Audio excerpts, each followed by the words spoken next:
देश की नीतियों के निर्माण के लिए जो आदरणीय प्रधानमंत्री जी की अध्यक्षता में गठित जो नीति आयोग है, ये नीति आयोग ने देश के अंदर जो अपनी रिपोर्ट फिस्कल हेल्थ इंडेक्स 2025 में जो जारी की है, उसमें उत्तर प्रदेश को उन्होंने देश के अंदर फ्रंट रनर श्रेणी में रखा है और उन्होंने कहा है कि व्यय की गुणवत्ता, पूंजीगत निवेश, ऋण स्थिरता और राजकोषीय अनुशासन के इन सभी मानकों पर राज्य को संतुलित और सुदृढ़ माना है।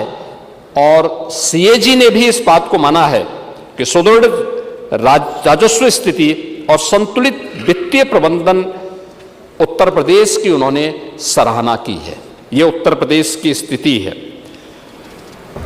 पहली बार उत्तर प्रदेश ने अपना आर्थिक सर्वेक्षण भी सदन के अंदर प्रस्तुत किया और मुझे लगता है आर्थिक सर्वेक्षण प्रस्तुत करने के लिए काफी दिनों से काम चल रहा था।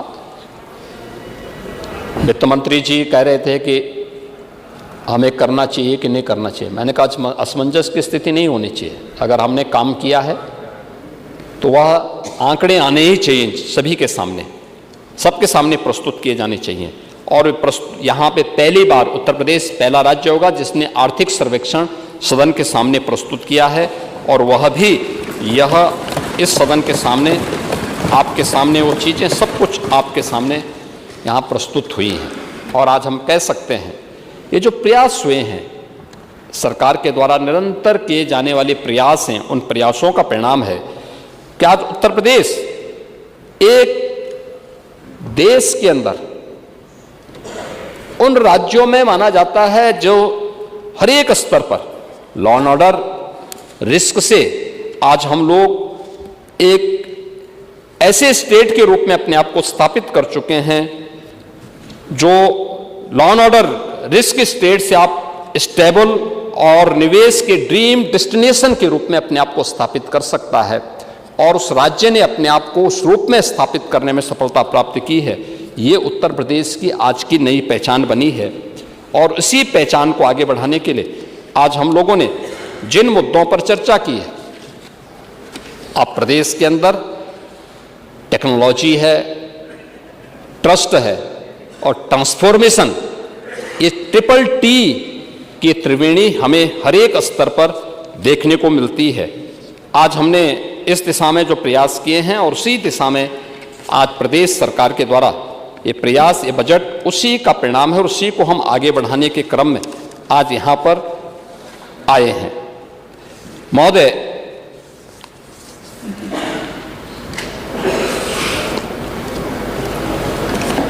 प्रदेश के अंदर जो अन्य विभिन्न मुद्दों पे जब चर्चा करने से पहले इस बजट की जो महत्वपूर्ण बातें हैं, मैं उनकी ओर भी माननीय सदन का ध्यान आकर्षित करना चाहूँगा, क्योंकि तमाम माननीय सदस्य उन सभी की पॉइंट के बारे में जानने की इच्छुक होंगे कि जो कुछ बातें यहाँ पे माननीय वित्त मंत्री जी ने अपने बजट भाषण में कही थी वह आखिर क्या है और उसके परिणाम कैसे सामने आने वाले हैं।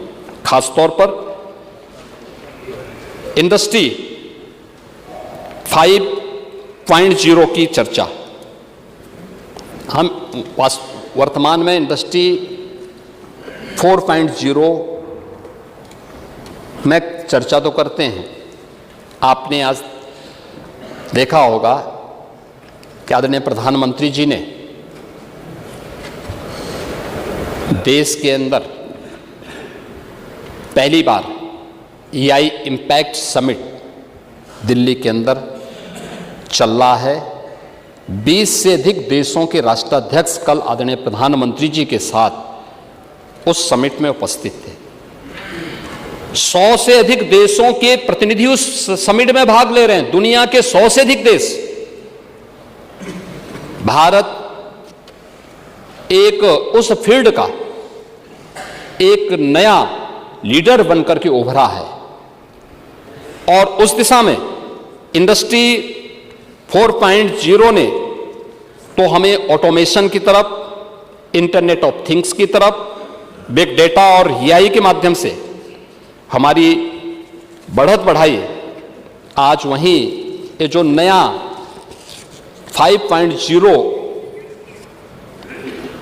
की जो एक इंडस्ट्री जो 5.0 की हम बात कर रहे थे, इसमें अब जो टेक्नोलॉजी केंद्रित जो नया मॉडल सामने आ रहा है वह मानव केंद्रित और मूल्य आधारित एक औद्योगिक व्यवस्था की स्थापना पर आधारित होना है। और इसमें जो सबसे बड़ी भूमिका का निर्वहन करने वाला है एआई, आज औद्योगिक क्रांति का एक प्रमुख एनेबलर बनने जा रहा है। ये बहुत महत्वपूर्ण होने जा रहा है। उसके लिए हम लोगों ने इस बजट में कहा है और इसी दिशा से जिन मुद्दों पर हम लोग यहाँ पे आज चर्चा कर रहे हैं, और मुझे देख के जहां एक और थी कि पूरा देश और पूरी दुनिया भारत की तरफ देख रही है, वहीं भारत मंडपम में जो कार्यक्रम चल रहा है, यानी एक तरफ प्रधानमंत्री मोदी जी के नेतृत्व में भारत दुनिया की एक बड़ी ताकत के रूप में अपने आप को स्थापित किया है, दुनिया के अंदर भारत के विश्वास को मजबूत किया है, और दूसरी तरफ आज एक शर्मनाक घटना भारत मंडपम में करने का प्रयास कांग्रेस के युवा संगठन ने करने का प्रयास किया है। पूरी दुनिया के अंदर भारत की छवि को खराब करने का कुत्सित प्रयास हुआ और हम इसकी निंदा करते हैं। यह बहुत ही शर्मनाक घटना है कांग्रेस के लोगों के द्वारा, कांग्रेस के नेताओं का। ये यानी देश की कीमत पर ये लोग खिलवाड़ करना चाहते हैं। राजनीति होती है, आरोप प्रत्यारोप होते हैं, लेकिन हम देश की कीमत पर सौदेबाजी करें, देश की छवि के साथ खिलवाड़ करें, जहां 100 से अधिक देशों के लोग भागीदार बन रहे हो, वहां पर इस प्रकार के उत्पात मचा करके अराजकता फैलाने का प्रयास असह्य है। और मुझे लगता है कि हर भारतवासी को इस घटना की निंदा करनी चाहिए, भर्त्सना करनी चाहिए, और जो भी इसके पीछे है उसके खिलाफ कठोरतम कार्रवाई की जानी चाहिए, जो लोग भारत की छवि को खराब करने का प्रयास कर रहे हैं। महोदय, जो इस बजट में महत्वपूर्ण घोषणाएं हुई हैं, उसमें मुख्य रूप से जो घोषणाएं हुई हैं उनमें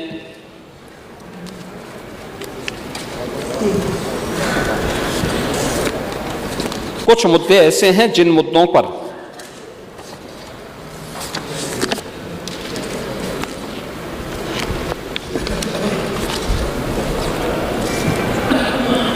इस बजट में जिसका प्रावधान किया गया है, खासतौर पर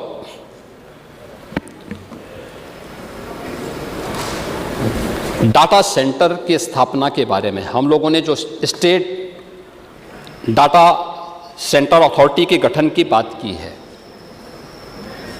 डाटा क्या है और इसके बारे में मुझे लगता है कि कुछ उदाहरण के साथ में मैं माननीय सदन का ध्यान भी आकर्षित करना चाहूँगा कि कैसे इसका इम्पैक्ट होता है और कैसे एक गेम चेंजर हो सकता है। प्रभाव क्या है इसका, कैसे हो सकता है। यानी डाटा के बारे में आज पूरी दुनिया के अंदर ये मान्यता है। पहले एक समय था जब दुनिया के अंदर ऑयल इकोनॉमी मानी जाती थी, यानी जिसके पास तेल है अर्थव्यवस्था पर उसका कब्जा है। बाद में जितनी भी अन्य टेक्नोलॉजी आई, जिसको आप आज की इमर्जिंग टेक्नोलॉजी के रूप में जानते हैं, या फिर अलग अलग समय में आई जिसका एकाधिकार था, उन लोगों ने उस पर अपना आधिपत्य स्थापित करने का प्रयास किया। लेकिन आज के समय में जो हमारा मानना है कि, और पूरी दुनिया भी इस बात को मानती है कि एआई आज के समय का जो सबसे बड़ा वो बनने जा रहा है, वो एआई बनने जा रहा है। और एआई ही ऑयल का स्थान लेने वाला है, और किस रूप में लेने जा रहा है इसके बारे में सबसे पहली जो रिक्वायरमेंट उसकी है वो डाटा सेंटर की है। और डाटा सेंटर की दिशा से उत्तर प्रदेश के अंदर ने अपने कई कदम बढ़ाए हैं। हमने उसके लिए डाटा सेंटर क्लस्टर की स्थापना के कार्यक्रम को आगे बढ़ाया है।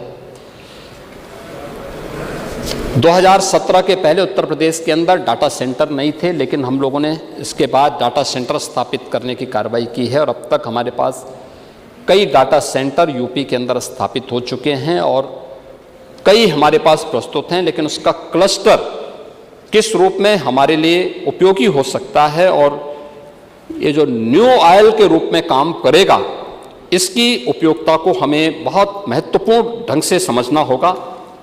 खासतौर पर जो डिजिटल डाटा को स्टोर करना, उसको प्रोसेस करना, उसको मैनेज करना, ये 3 महत्वपूर्ण प्रक्रियाएं उसकी जो होती हैं और उसी दिशा से हम लोगों ने इस बात को ध्यान में रख करके आगे बढ़ाया है, जिसमें हम लोग इस बात को मानते हैं कि हमारे पास जो कुछ भी है, यानी अब तक शासन की जो कार्यप्रणाली थी, हमने डाटा सेंटर अथॉरिटी के गठन की इस प्रक्रिया को क्यों आगे बढ़ाया। आप अक्सर देखते रहे होंगे, आप तो मंत्री भी रहे हैं, अध्यक्ष के रूप में भी आपने, इस सदन के माननीय स्पीकर के रूप में भी आपने लंबे समय तक आपने कार्य किया है। आप देखते रहे होंगे और बहुत बार गलती मंत्रियों की नहीं होती है या, लेकिन उन विभागों के माध्यम से कोई एक तरीके को माध्यम नहीं होता है, वो अलग अलग डाटा अलग अलग समय में देते रहे हैं। एक ही चीज़ के आंकड़े अलग अलग समय में अलग अलग एक ही विभाग दे देता है। इससे बचने के लिए, क्योंकि सही डाटा नहीं होता तो हम उसके अनुसार फिर कार्य योजना और उसके अनुरूप रणनीति नहीं तैयार कर पाते हैं। और इसके लिए एक ये व्यवस्था, हमारी अप्रोच हमारा क्या होता था, अब तक हमारा जो अप्रोच होता था वह समस्या से समाधान की तरफ होता था।